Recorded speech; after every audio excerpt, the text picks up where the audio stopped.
नांदेड पद्मशाली समाजाच्या नांदेड जिल्हाध्यक्षपदाची बिनविरोध निवड. अखिल भारतीय पद्मशाली संगम हैदराबाद आणि मराठवाडा पद्मशाली महासभेच्या वतीने 15 मार्च 2026 रोजी नांदेड येथे आयोजित निवडणुकीत प्रौढ युवक आणि महिला संघटनांच्या जिल्हाध्यक्षपदांसाठी बिनविरोध निवड झाली. निवडणूक अधिकारी लक्ष्मीकांत गोणे यांच्या अध्यक्षतेखाली पार पडलेल्या या कार्यक्रमात जिल्हाध्यक्ष प्रौढ संघटना शिवाजी अण्णावार, युवक संघटना अध्यक्ष सतीश गट्टावार, महिला जिल्हाध्यक्ष सौ ललिता संग्राम निलपत्रेवार यांची एकमताने निवड करण्यात आली.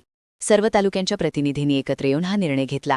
कार्यक्रमात गौरव अध्यक्ष श्रीधरराव सुणकरवार, अशोकराव श्रीमनवार, गोविंदराव कोकुलवार, व्यंकटेश जिंदाम, गणेश गुंडेवार आणि नवनिर्वाचित नगरसेविका विजया गड्डम यांनी नवनिर्वाचित पदाधिकाऱ्यांना प्रमाणपत्र आणि पुष्पगुच्छ देऊन सत्कार केला.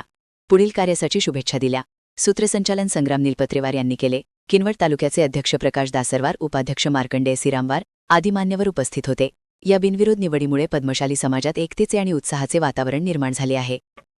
अखिल भारत पद्मशाली संगम हैदराबाद अंतर्गत मराठवाडा महासभा संलग्नित नांदेड जिल्हा पद्मशाली समाज संघटनेच्या या निवडणुकीमध्ये नांदेड जिल्ह्याच्या प्रौढ महिला आणि युवक संघटनेची आज निवड झाली.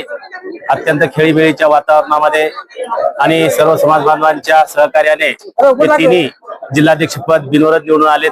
त्याबद्दल मी सर्व मतदारांचे, सर्व अखिल भारत पद्मशाली संगम हैदराबादचे सर्व पदाधिकारी, मराठवाडा महासभा आणि सर्व युवक संघटना, महिला संघटना आणि प्रौढ संघटनेचे मी मनपूर्वक धन्यवाद व्यक्त करतो.